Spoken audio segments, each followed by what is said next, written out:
Voici pourquoi le monde entier dit que Jésus-Christ revient bientôt. Déjà en 2023, une énorme protubérance solaire a eu lieu. L'énorme statue du Christ rédempteur a été frappée par la foudre. 35 000 âmes précieuses ont perdu la vie du jour au lendemain. Un réveil spirituel a été signalé à l'université Ashbury. Des shows bizarres ont été aperçus dans le ciel. Un énorme train a déraillé dans l'Ohio. Damar Hamlin a choqué le monde entier, en direct à la télévision. Mais savez-vous que ce n'est pas la raison pour laquelle, je crois, que chacun d'entre nous peut affirmer avec certitude que Jésus-Christ va revenir au cours de ces jours, avant que vous ne vous mettiez en colère, ou que vous ne compreniez pas ce que j'ai à dire, s'il vous plaît, restez branchés jusqu'à la fin de la vidéo. Car je vais vous montrer quelque chose, je crois, que vous n'avez jamais vu auparavant dans la Bible. Et je sais que cela va vous étonner. Mais d'abord, nous devons faire quelques recherches. Voici les 7 signes de la seconde venue du Christ. Le premier signe, que le retour du Christ est très proche, et qu'il y aura beaucoup de faux Christ. La Bible dit que les faux Christ et les faux prophètes se lèveront, et feront de grands signes et des prodiges, pour tromper si c'est possible, même les élus. Vous savez aussi bien que moi, qu'il y a toujours eu des faux Jésus. Il y a toujours eu des gens qui ont prétendu être Dieu. Mais croyez-moi, il y en aura beaucoup plus, qui se lèveront. Mais non seulement de faux Christ se lèveront, mais il y aura d'autres personnes qui, d'accord, ne prétendront pas être Jésus-Christ, mais qui chercheront à prendre le trône de Jésus. Tout le monde veut être un sauveur. Tout le monde veut trouver des solutions aux problèmes du monde. Tout le monde veut résoudre les choses politiquement. Et tout comme lorsque Jésus-Christ est venu, il a fait des miracles, il y aura des gens qui essayeront d'imiter les miracles du Christ. Tout comme le Christ guérissait les gens, il y aura des gens qui prétendront qu'ils peuvent aussi guérir les malades. Tout comme le Christ savait comment contrôler l'environnement, il y aura des gens qui diront, oui, nous aussi, nous pouvons contrôler l'environnement. Et tout comme Jésus-Christ a changé le monde, il y aura d'autres faux sauveurs qui essaieront de changer le monde.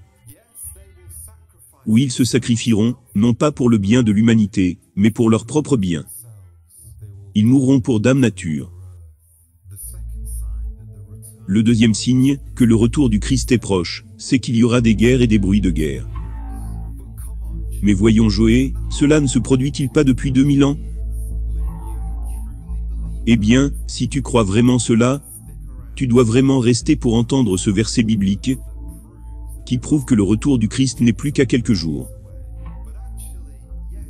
Mais en fait, oui, bien qu'il y ait toujours eu des guerres et des bruits de guerre, vous devez vous rappeler que cela se produira de plus en plus.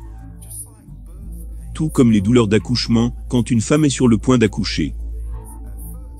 Les douleurs d'accouchement sont d'abord espacées, mais elles se rapprochent de plus en plus, et deviennent de plus en plus intenses, jusqu'à ce que l'accouchement se produise.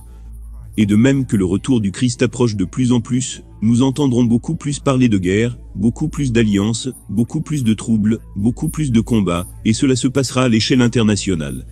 Et peu importe le nombre d'artisans de la paix, peu importe le nombre d'hommes politiques en costume, qui essaieront de maintenir la paix, il n'y aura jamais de paix sur la terre, parce que ces choses doivent arriver, avant le retour du Seigneur Jésus-Christ. Et le troisième signe, que la seconde venue est proche, c'est qu'il y aura une augmentation des catastrophes naturelles. En ce moment même, alors que nous parlons, il y a plus de 30 millions de personnes qui connaissent des niveaux alarmants de famine. En ce moment même alors que nous parlons, nos cœurs vont vers le Moyen-Orient.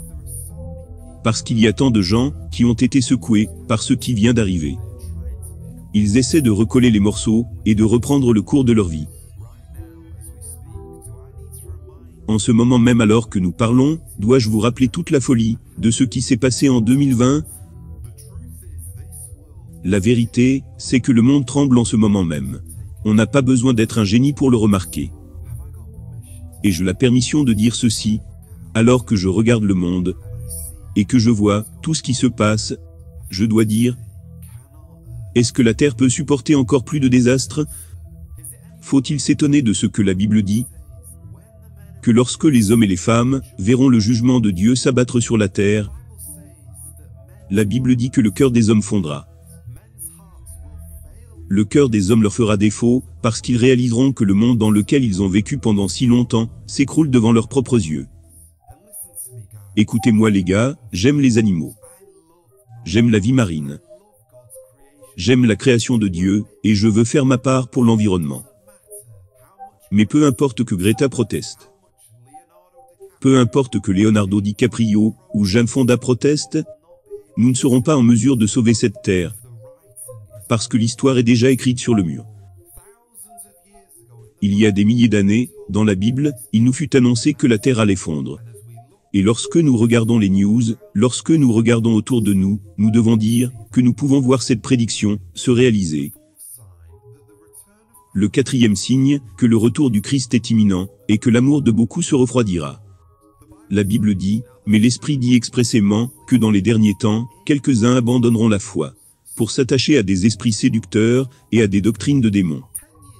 Il y a 10 ans auparavant, y a-t-il une personne parmi nous qui ait entendu l'expression « déconstruire sa foi » ? Et pourtant aujourd'hui, de nombreuses personnes célèbres s'expriment publiquement pour dire qu'elles ont vécu une sorte de déconstruction du christianisme. La haine de Dieu augmente, la moquerie est à son comble. Et même les gens du monde sont divisés. Il semble que personne ne puisse entendre de nos jours, à moins de s'unir autour d'un certain péché. Et encore une fois, puis-je dire ceci ? Alors que je regarde le monde, et que je vois les mauvaises imaginations, les nouvelles idées, de nouveaux concepts, les nouvelles créations de l'homme, je dois dire, combien de temps encore, le Dieu saint et juste, pourra regarder notre terre, et avoir de la longanimité ? Combien de temps encore pourra-t-il être patient, alors qu'il voit tant de mal abonder, et tant d'orgueil dans le cœur des hommes et des femmes ? L'Écriture dit aussi que dans les derniers jours, Dieu leur enverra une forte illusion, pour qu'ils croient au mensonge. Permettez-moi de vous demander, que pensez-vous de cette forte illusion ? La Bible dit aussi que dans les derniers jours, il y aura un grand déclin. Peut-être que ce n'est que nous ici en Angleterre, qui avons remarqué un déclin insoutenable dans les églises. Beaucoup de gens aujourd'hui se désintéressent.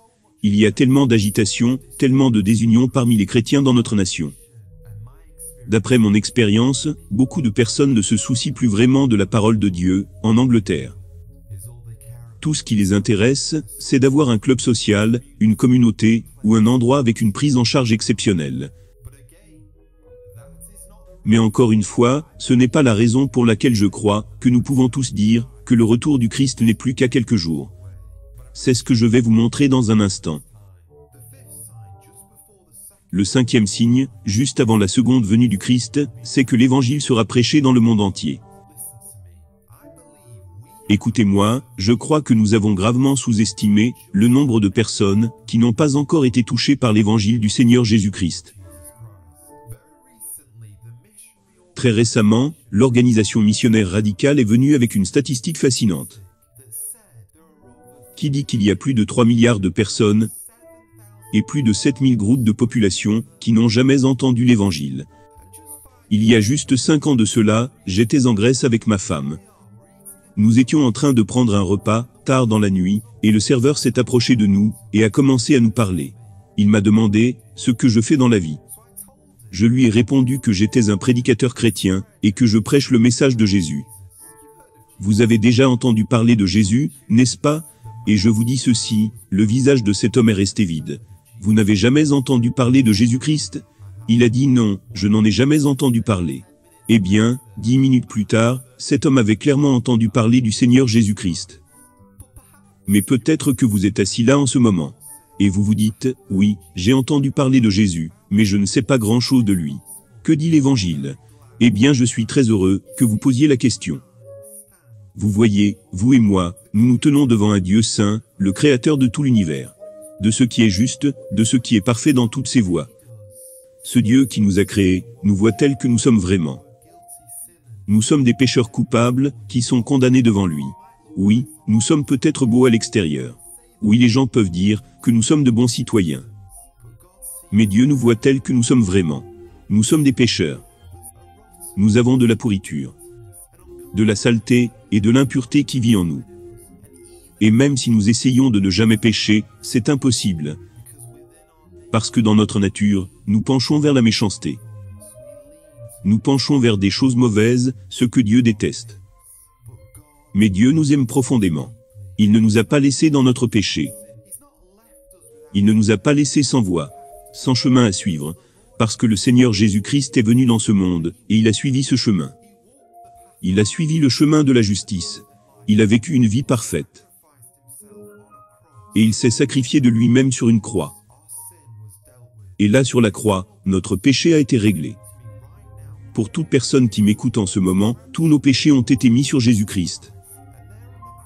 Et là sur la croix, quand le Christ avait des clous aux mains et aux pieds, une couronne d'épines sur la tête, quand la terre est devenue obscure, parce que Dieu a déversé toute sa colère sur Jésus, là, notre péché a été réglé. Quand il a été puni à notre place. Et le Seigneur Jésus-Christ, qui nous fut donné comme un guide, a été enseveli, mis au tombeau. Mais le troisième jour, le Seigneur Jésus-Christ a réalisé l'impossible. Il est ressuscité des morts, prouvant qu'il n'est pas n'importe quel homme.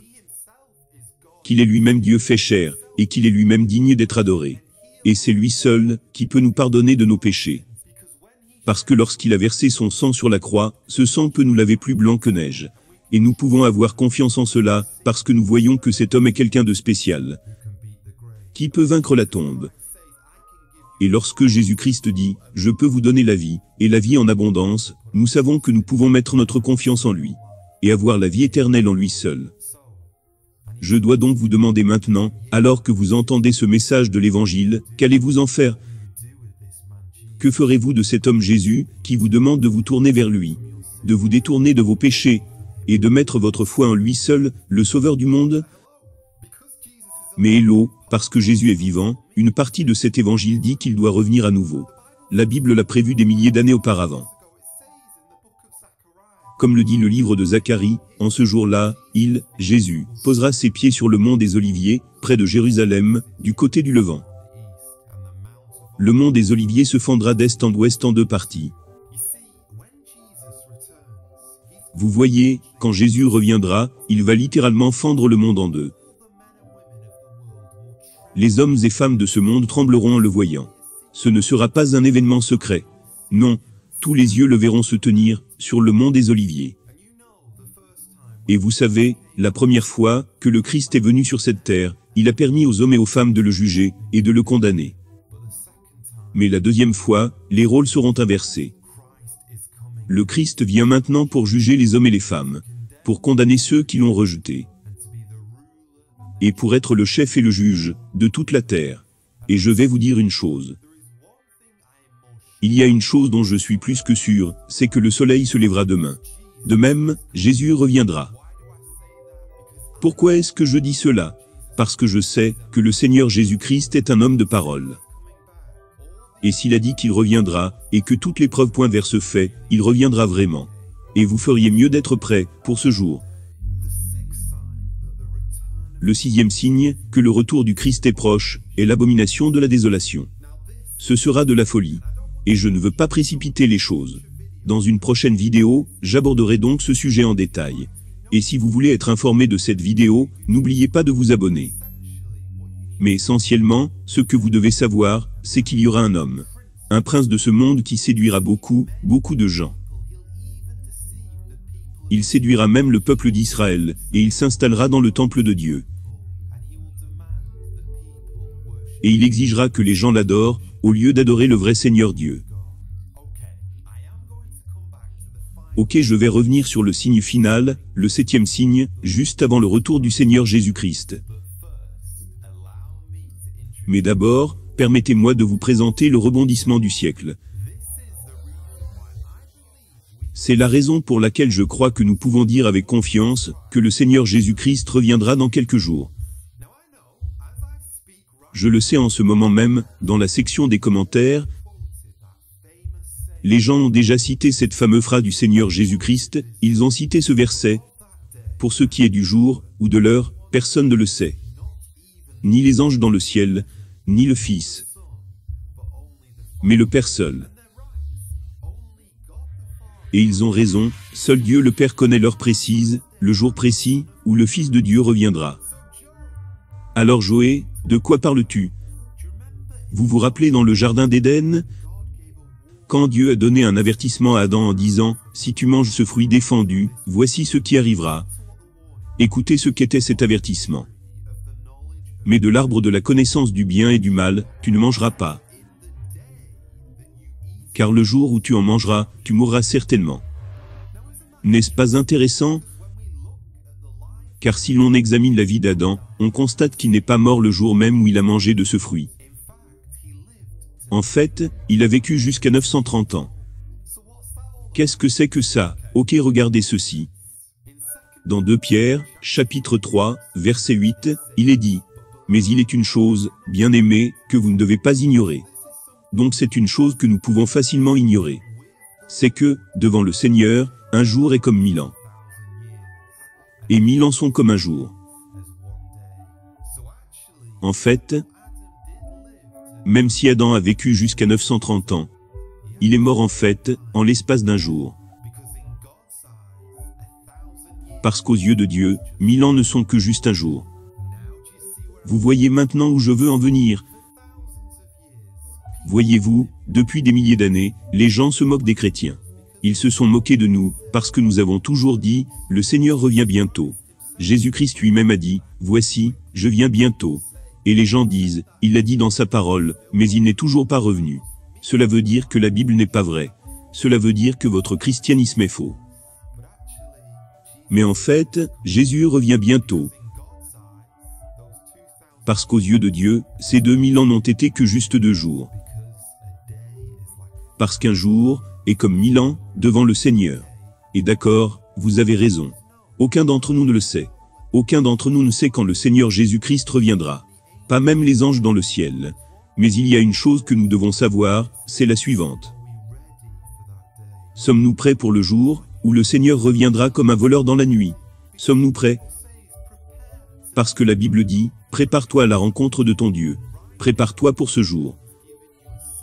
Et en ce moment même, Dieu vous donne une seconde chance, avant sa seconde venue. En ce moment même, vous avez la possibilité d'être sauvé. Et un jour, cette porte qui est encore ouverte aujourd'hui, sera fermée à jamais. Et alors vous comprendrez vraiment, combien l'éternité est longue. Alors vous comprendrez que, oui, 1000 ans n'est qu'un jour. Ce Dieu infini qui regarde toute la terre, qui regarde et voit l'histoire du monde, et voit que ce n'est qu'une goutte d'eau dans l'océan. Et je prie vraiment, pour que vous soyez du bon côté de l'éternité, avec le Seigneur Jésus-Christ. Parce que vous aussi, vous vous êtes repentis, et avez cru en son nom seul pour le salut. Mais hello, quel est le 7e signe? Quel est le dernier signe avant la seconde venue du Christ? Eh bien, je ne veux pas précipiter les choses maintenant. Alors si tu veux tout savoir, regarde cette vidéo, et tu sauras ce que les gens verront juste avant que Jésus ne revienne.